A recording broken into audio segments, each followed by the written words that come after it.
Bienvenidos a Acho, ¿qué dices?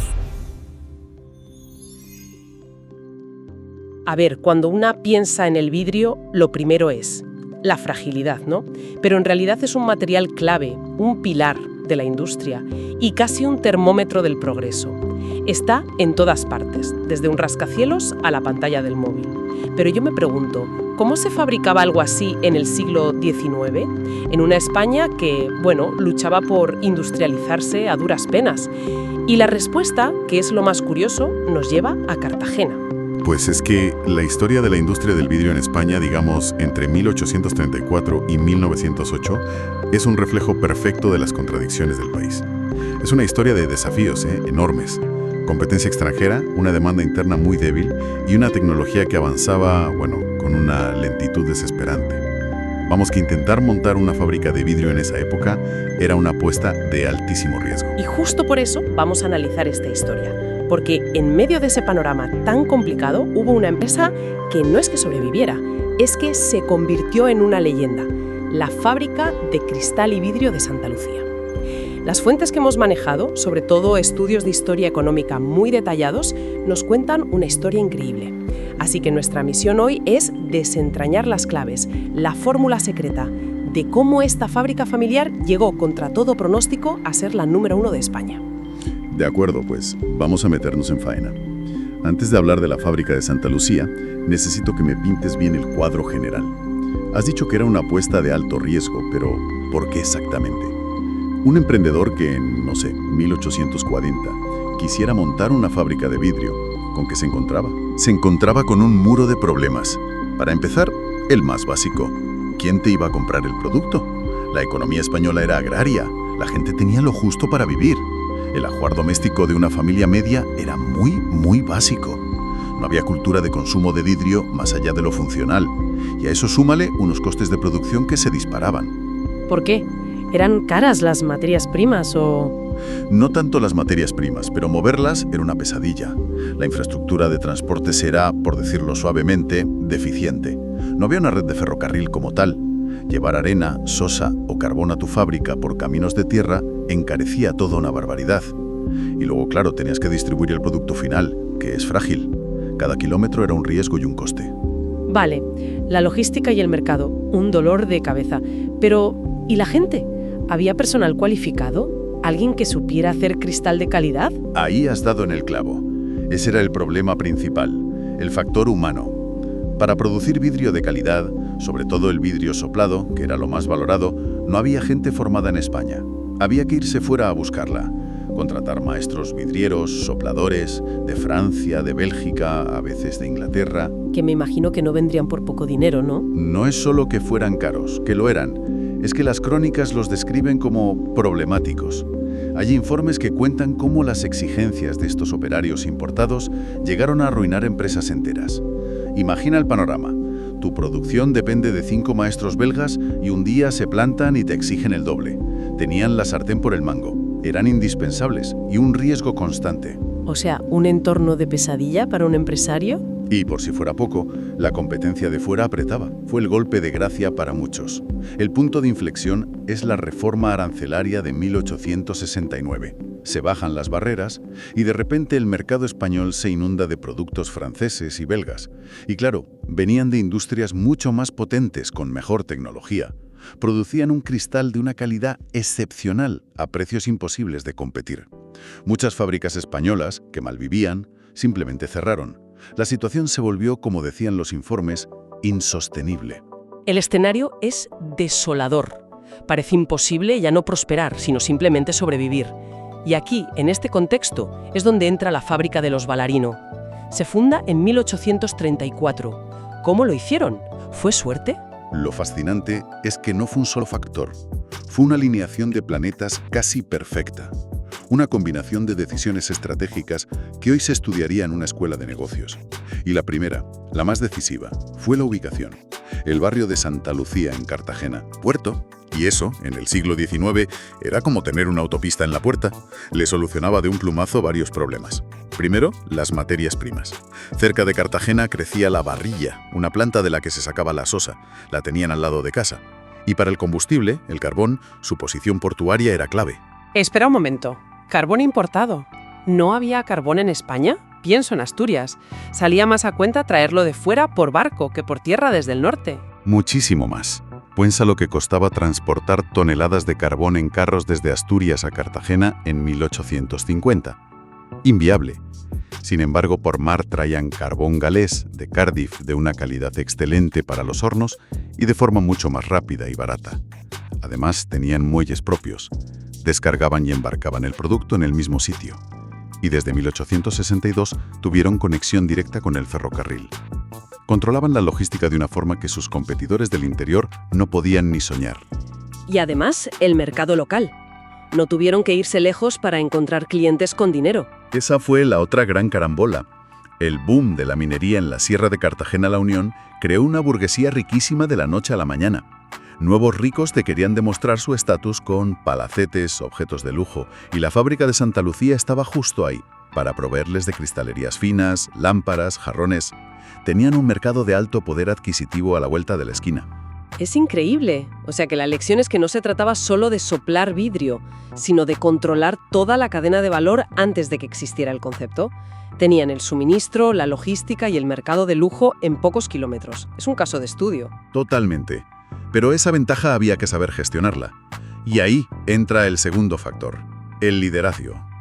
Primero, el fundador, Tomás Ballarino, un empresario con una visión muy clara. Entendió que la única forma de competir era la calidad.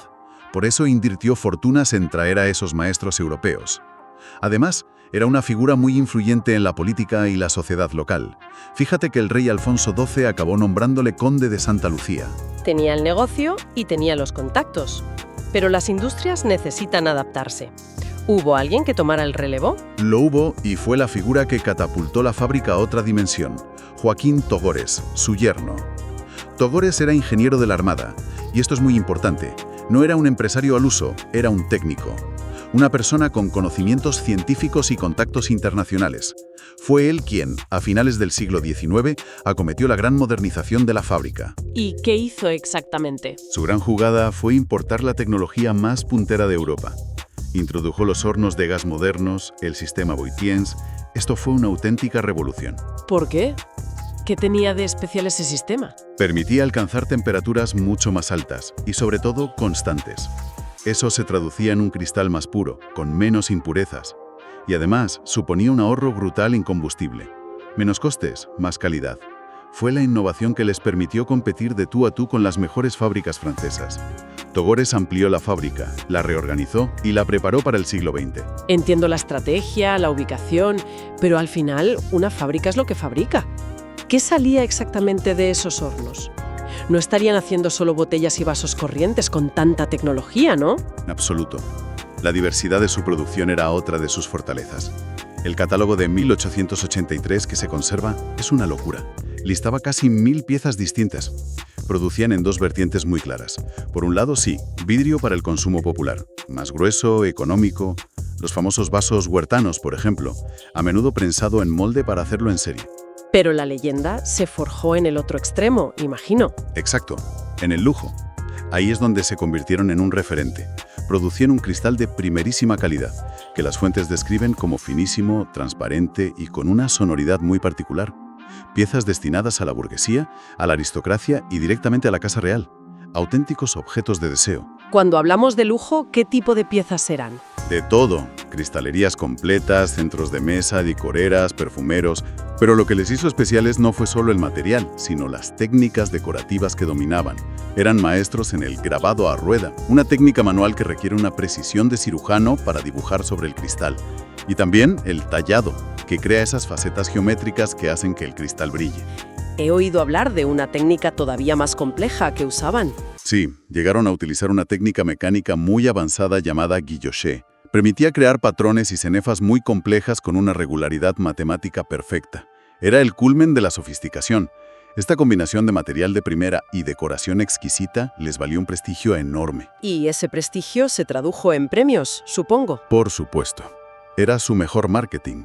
Coleccionaron medallas de oro en las exposiciones nacionales de Madrid y Barcelona, Murcia. Y lo más importante, recibieron menciones de honor en la Exposición Universal de París de 1878.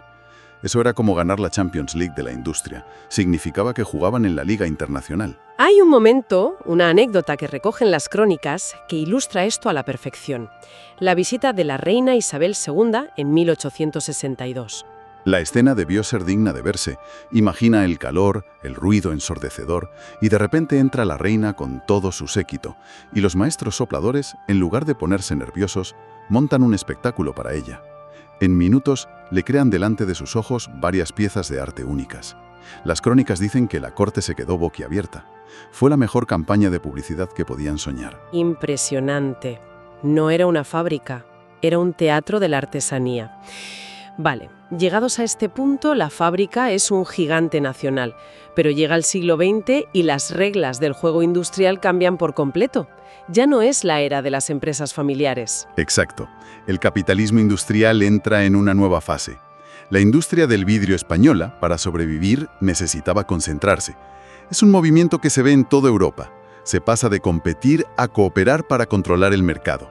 Se crean los primeros grandes trusts o cárteles. ¿Y cómo se materializó eso en España? Se formaron dos grandes conglomerados. En 1906, la Agrupación Vidriera Española, para el vidrio plano, el de las ventanas. Y en 1908, la Unión Vidriera de España, el gran cártel del vidrio hueco.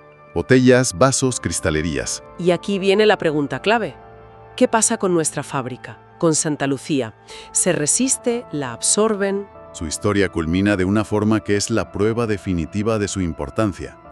Al crearse la Unión Vidriera de España, que agrupó a 10 de las fábricas más importantes, la de Santa Lucía se integra como la fábrica número 1. La número 1, o sea que no es que se unieran al club, es que se convirtieron en el presidente del club.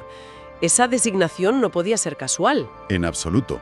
Respondía a su antigüedad, claro, pero sobre todo a su capacidad productiva, a su tecnología y a su prestigio. Era sin duda la joya de la corona del nuevo trust.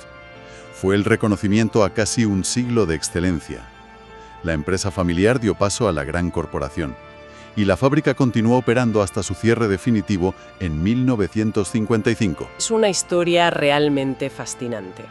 La de una familia que, con una visión estratégica adelantada a su tiempo y una obsesión por la excelencia, levantó un imperio de cristal en el peor entorno imaginable. Una empresa que generó riqueza, empleo, llegó a tener 450 trabajadores y que puso a Cartagena en el mapa de la industria de lujo europea. Y lo más interesante es que su legado no ha desaparecido, no es solo un recuerdo. Hoy, el Museo del Vidrio de Santa Lucía, el MUVI, exhibe más de 200 de esas piezas espectaculares. Pero no es un museo estático, mantiene viva la llama del oficio. En su taller, artesanos contemporáneos siguen soplando vidrio en vivo, delante del público. O sea que no solo muestran el pasado, ¿están intentando construir un futuro para ese oficio? Exactamente. De hecho, imparten cursos para formar a una nueva generación de artistas vidrieros. Están recuperando una tradición de un valor incalculable que parecía perdida para siempre en la región. Es un final muy poético para la historia de la fábrica. La verdad es que sí. Y toda esta historia me deja una reflexión final que me parece muy potente. Su excelencia inicial dependió de manera crucial de la importación de talento, de esos maestros vidrieros extranjeros, y me hace pensar en nuestro mundo actual. ¿Qué industrias de hoy, aquí en España, dependen de ese saber hacer importado para poder competir en el mercado global? Y sobre todo, ¿qué significa esa dependencia a largo plazo para la sostenibilidad de esas industrias y para su propia identidad? Es algo en lo que pensar.